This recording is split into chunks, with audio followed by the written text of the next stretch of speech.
jadi kotor ya. Poinnya itu nggak mungkin bisa berlayar sampai ke Indonesia. Kenapa tuh? Udah ya.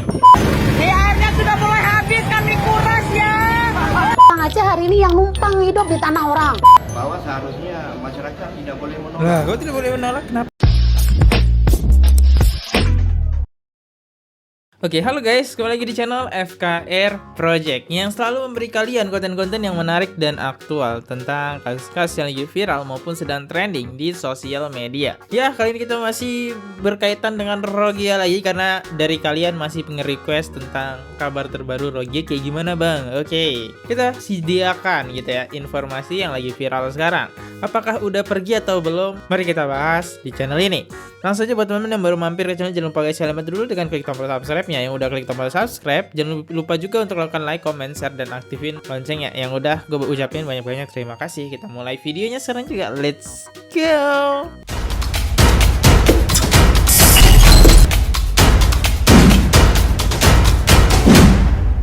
Oke, kerja nyata emak-emak koala besar sejagang angkat. Rogia siap berangkat. Oke.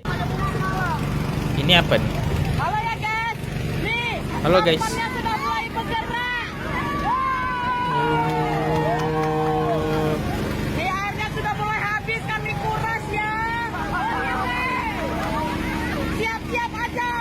Rohania kami berangkat lagi. Anjay.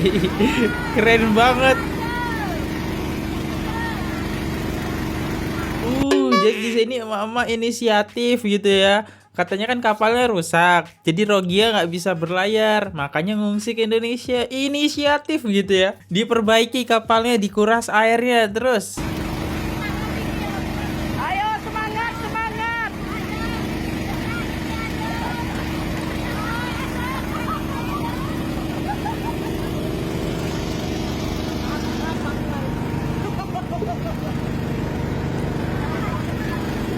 Berkorban.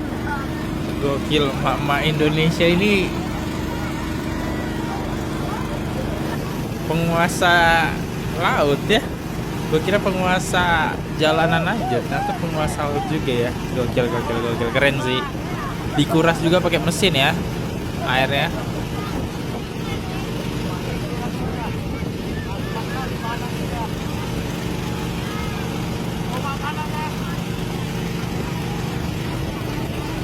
Anjay, pakai daster coy. Ini keren sih ya, keren banget ya. Coba kita masuk ke kolom komentar ya. Setelah ini apa alasan mereka biar nggak pergi? Kawal terus biar nggak putar balik. Mana tuh UNHCR Indonesia yang katanya masyarakat Langkat senang dengan kedatangan Rogia. Dari Medan berangkat ke Riau entar. Pokoknya yang terbaik buat masyarakat Medan. Mudah-mudahan kita semua selalu diberikan kesehatan. Allahumma amin. Nah ya semoga ini dengan diperbaikinya Rogia mau pergi gitu. Karena tujuannya Rogia datang ke Indonesia emang tujuannya gitu ya. Terus info yang gue dapet juga kapal itu dirusak sama mereka sendiri. Dengan alasan mereka nggak bisa balik. Ya karena mereka kapalnya rusak. Akhirnya inisiatif nih ya. Keren sih mamanya. Next. Warga sedang berada di kapal Rogia. Infonya sedang memperbaiki. Nah ini dari video sisi yang lain ya. Kita coba lihat. Mas lewat dia.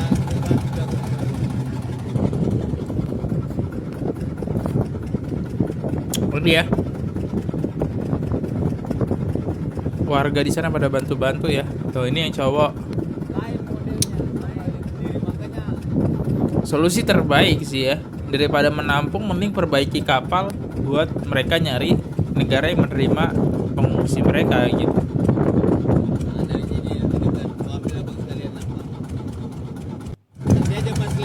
Sebenarnya dari kapal Rogia itu ada beberapa kejanggalan teman-teman. Kejanggalannya itu disampaikan dari salah satu awak kapal ya. Karena dengan kapal yang mereka pegang buat dari Bangladesh ke Indonesia itu sangat tidak mungkin. Kalau kita lihat tadi kapal yang diperbaiki ya, benar-benar tidak mungkin ya. Ini salah satu video yang menjelaskannya. Kita coba dengerin. Benarkah ada kapal lain yang membawa pengungsi Rogia? Pria ini beberkan kejanggalan-kejanggalan pengungsi Rogia bisa sampai Aceh. Oke. Apa tuh kejanggalannya? Salah satu nahkoda ya. Rohingya itu nggak mungkin bisa berlayar sampai ke Indonesia. Kenapa tuh? Kecuali dibawa oleh orang lain. Oke. Ini dia penjelasannya. Satu, desain kapal. Kapal ini tidak didesain untuk nyeberangi samudera untuk alur-alur jauh.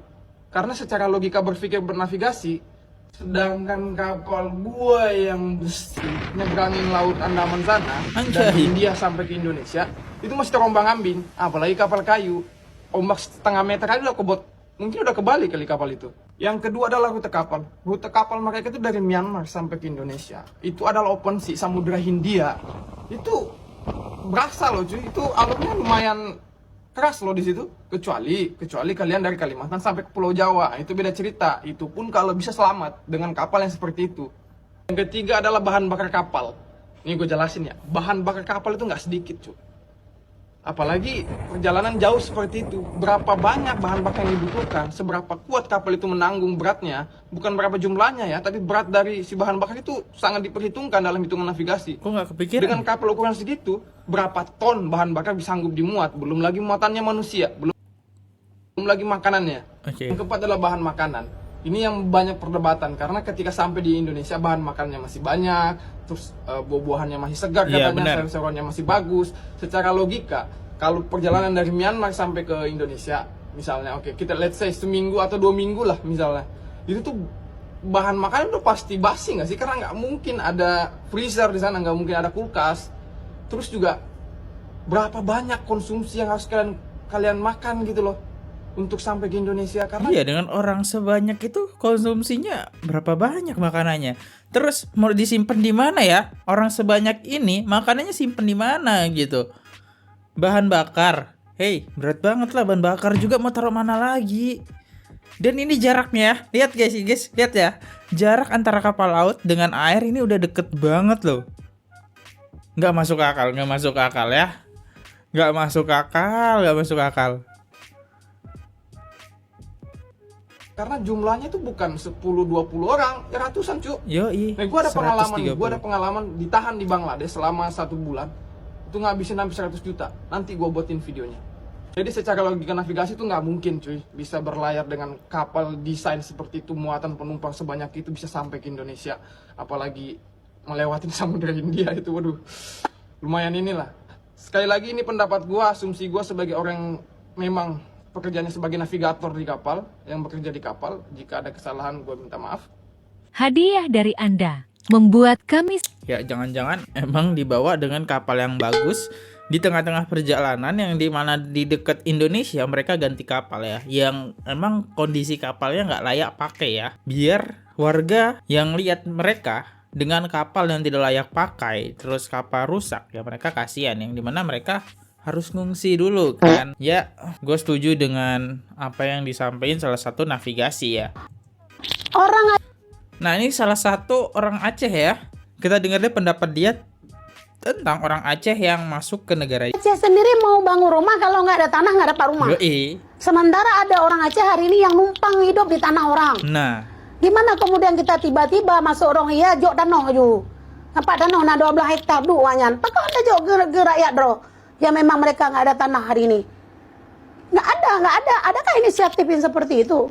ini salah satu protesnya ya. Ya, secara bener sih kata siapa nih? Mbak ini ya. Kita bilangnya Mbak aja. Secara logika, kita mau apa-apa di Indonesia harus punya tanah ya, dan tanah di Indonesia itu cukup mahal-mahal. Tiba-tiba cuk muncul pengungsi Rogia. Cuk yang mana tinggalnya bakal cukup lama di Indonesia. Bahkan menetap di Indonesia nanti lama-lama. Kok udah dikasih tanah gitu ya? Kan ya itu salah satu protes warga Aceh ya. Apalagi jejak digital Rogia ini banyak banget yang udah tinggal di Indonesia yang cukup lama. Iming-imingnya pengungsi.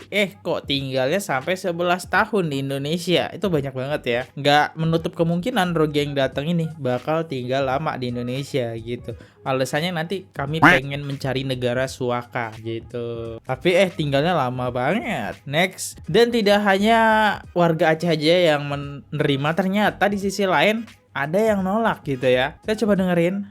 Secara pribadi saya gitu ya. Iya, Pak Ustadz. Saya melihat bahwa seharusnya masyarakat tidak boleh menolak. Lah, kok tidak boleh menolak? Kenapa tuh? Apalagi ini sudah menjadi tanggung jawab pemerintah. Oke. Kemudian pemerintah kita punya fasilitas. Ada apa namanya, PMI misalnya ya.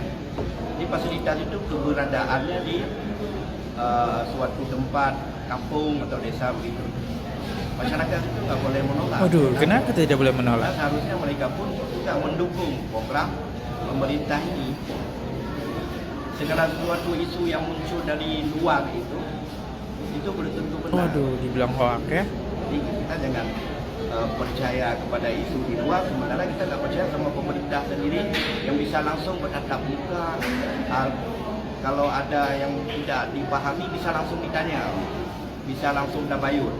Sementara yang beredar di media sosial, sama siapa kita mau bertanya apa itu benar atau tidak. Jadi seharusnya seperti itu. Apalagi ulama sudah menyeru ya. Pak Ustadz ya, mohon maaf nih ya. Oke lah kalau orang yang ngomong itu hoax. Masalahnya kan ada banyak video yang menunjukkan Rogi ya itu berkelakuan tidak baik juga toh. Kita ambil contoh nih Pak Ustadz ya, yang salah satunya negara serumpun gitu, tetangga kita, negara Malaysia ya. Bahkan banyak warga Malaysia yang udah gak mau lagi berurusan dengan orang Rohingya. Dan ada lagi di Malaysia jejak Rohingya buang sampah sembarangan. Itu gimana toh ya? Itu berarti emang ada yang hoax, gue akui Pak Ustadz. Cuma kan ada juga banyak juga toh yang bener ya. Terus emang yakin Rohingya ini kita terima dia tidak berbuat onar ya dengan iming-iming Islam? Yakin semua Rohingya yang datang ke Indonesia itu Islam? Kan enggak. Dan mereka juga bukan pengungsi, tapi mereka tuh asalnya dari Bangladesh ya. Beberapa lah ya, emang dicampur antara pengungsi Myanmar dengan orang Bangladesh, dicampur gitu ya, biar sosok Bangladesh ini nggak ketahuan gitu. Mereka tuh imigran gelap. Emang yakin mereka juga tidak punya catatan kriminal ya? Kalau kita terima, oke lah. Kalau dari sisi keislaman menurut gue oke, kita terima. Cuma kan kita harus ngelihat lagi dari satu sisi yang lainnya lagi gitu. Jangan menutup satu mata ya, tapi bukalah kedua mata. Anjas kelas. Saya berharap masyarakat terbuka, karena kalau kita mengingat kita sendiri orang Aceh di konflik itu terkandung-kandung juga kita tuh, sehingga kita lari juga ke negara orang tapi ditampung di negara orang. Itu harapan.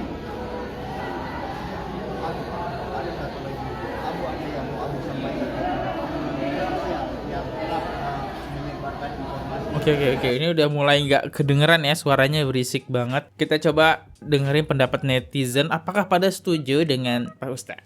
Kalau sampai bentrok seperti di Malaysia, seret semua pembela-pembelaan Rohingya, pasti Ustadz ini jawabnya kayak gini ya, itu hoax, itu hoax. Anjay. Fasilitas negara itu bukan untuk Rohingya, tapi untuk warga Indonesia, bos. Nah, mantap. Bapak ini ngomong apa sih? Kalau suatu saat mereka bikin onar di negara ini gimana? Ingat Pak, umur negara ini akan lebih panjang daripada umur Anda. Oh, cerdas ya. Bener juga ya. Suatu saat pasti ya, namanya bom waktu nggak ada yang tahu. Ketika Rohingya minta tempat tinggal, karena satu sisi ini udah beda nih, udah beda warga negara ya. Mereka nggak punya KTP nih, pasti mereka juga iri pengen punya fasilitas yang ada di Indonesia gitu. Contoh, Rohingya menuntut kesehatan yang lebih baik, kan nggak ada menutup kemungkinan gitu kan. Pengen punya sembako, pengen punya pekerjaan, gimana coba ya. Dan seiring waktu pasti Rohingya makin banyak. Mereka juga pasti nggak mungkin toh tinggal di Indonesia gara-gara pengungsi, nggak kerja gitu-gitu aja hidupnya, nggak mungkin. Pasti bakal kerja, pasti namanya manusia ya, pengen pasti memberikan hidupnya yang terbaik ya, pengen punya harta. Oke. Tapi kalau kita lihat dari sisi baiknya, nggak nutup kemungkinan emang ada orang Rohingya yang baik gitu kan. Oke, next. Gimana? Kalian setuju nggak dengan pendapat Pak Ustadz? Dan di sisi lain ada orang cerdas. Oke, kita coba lihat, dengerin pendapat dia. Waalaikumsalam. Alhamdulillah, kapal dari yang mengangkut pengungsi dari Rohingya sudah dibantu diperbaiki oleh masyarakat Kampung Lemanen, dan sudah kita bantu juga minyak dan segala macam, dan sudah kita perbaiki kapalnya yang dinyatakan rusak, dan sudah kita bantu juga seala kadarnya logistik untuk mereka bertahan, dan alhamdulillah sudah kita berangkatkan kembali. Semoga mereka mendapatkan di tempat yang lebih layak. Karena kenapa? Bukan kami di bentar, ini yang video yang diperbaiki kapalnya yang tadi udah berangkat, serius? Di desa Ulemaden ini tidak mau menerima karena memang kami tidak punya tempat yang layak. tidak punya tempat dan layak, dan kami tidak sanggup menjaga keamanan. Jadi Mantap. kita pertimbangkan dari segi tempat yang layak dan dari segi keamanan. Karena kalau terjadi sesuatu nanti imbasnya kepada masyarakat kami juga. Jadi kesimpulan dari masyarakat, memang masyarakat menolak kapanpun, dimanapun kali ini, sejauh ini apabila mendarat di Kampung Lemadan tetap kami menolak. Menolak dengan alasan bukan kami tidak peduli dengan kemanusiaan, tapi karena kami tidak punya tempat dan layak dan kami tidak sanggup menjaga masalah keamanan. Mungkin itu yang bisa Anjay. saya sampaikan. Assalamualaikum warahmatullahi wabarakatuh. Jadi jawabannya berkelas banget ya. Bukan kita tidak peduli, tapi banyak masyarakat kita yang hidupnya masih belum layak gitu ya. Jadi kami belum bisa menampung Rohingya gitu. Maaf nih ya. Oke. Ini sih ya. Ini warga Aceh perlu ditiru nih ya. Warga Aceh ini kan dari Medan nih ya. Gue nggak tahu apakah masih ada sangkut pautnya dengan kapal yang diperbaiki tadi ya, yang udah dipulangkan. Apakah satu sangkut pautnya? Gokil sih ya. Ini ada salah satu video di mana yang di lokasinya di Medan ya. Jalan-jalan sore lihat lokasi keberadaan kaum Rohingya di pulau antara Deli Serdang Langkat. Oke. Kita coba lihat gimana tempat penampungannya. Ini yang dipulangkan ini kan, yang dipulangkan ya.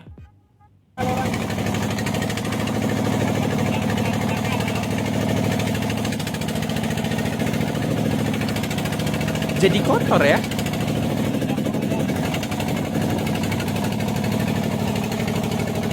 Kotor guys ya. Tuh.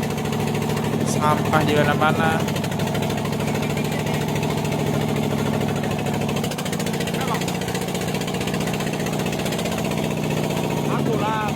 Oke, jadi ini kelihatan kotor banget ya di sini ya.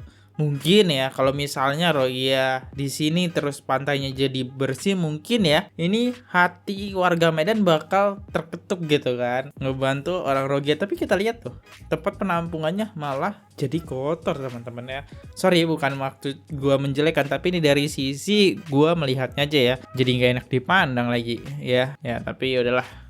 Next, terus ada lagi orang Rohingya terkena penyakit ya. Cek kesehatan etnis Rohingya di penampungan Balai Musra Aceh ya, tanggal 11 bulan 1 2024. Oke, kita coba lihat. Saat ini etnis Rohingya sedang menjalani proses pemeriksaan kesehatan yang dilakukan oleh Rumah Sakit Universitas Syahwala.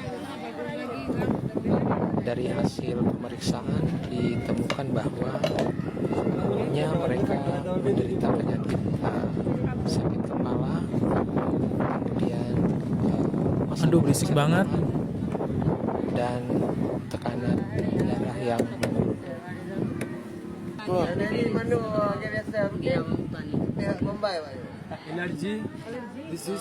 Oh, pusing.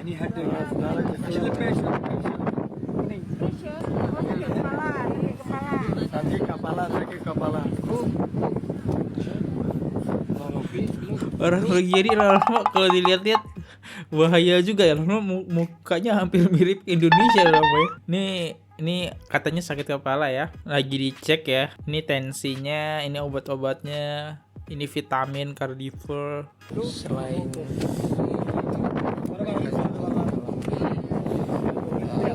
masalah Batuk.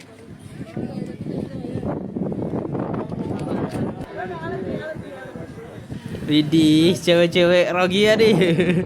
Oh, bukan cewek-cewek. Iya, cewek-cewek deh, tapi emak-emak ya. beda ya. So mobile mana lah betul. Udah hangga ki foto maksudnya ya.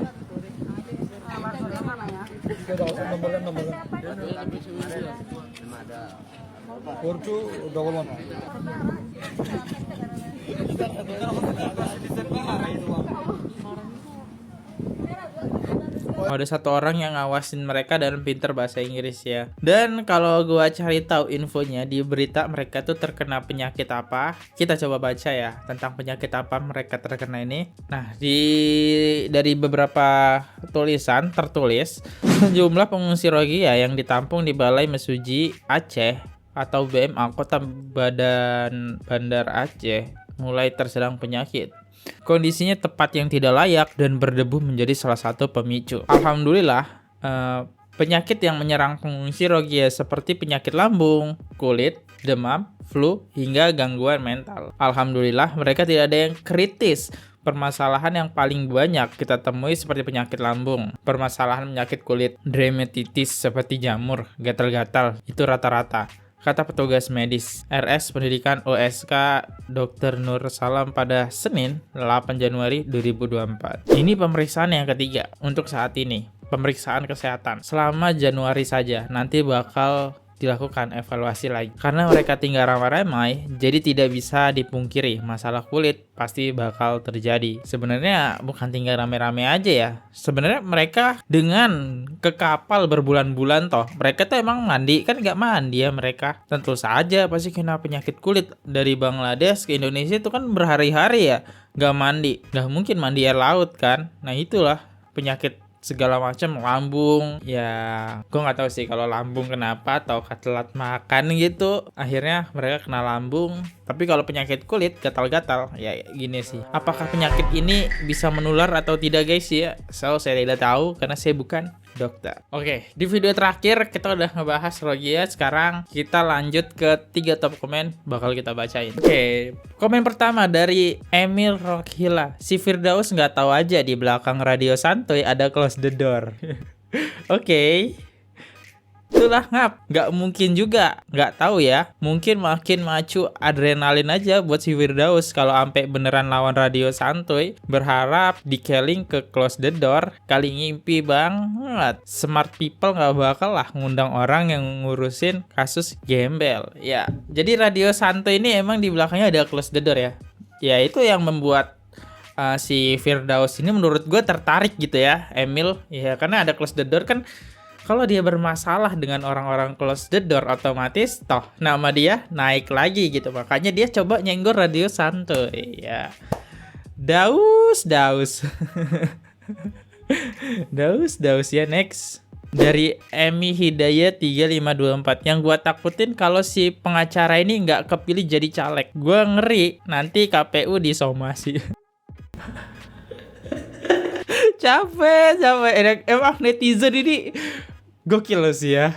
Ya oke. Thank you banget ya buat 28 komentar hari ini ya yang tercepat ya. Thank you banget ya udah ngeramein.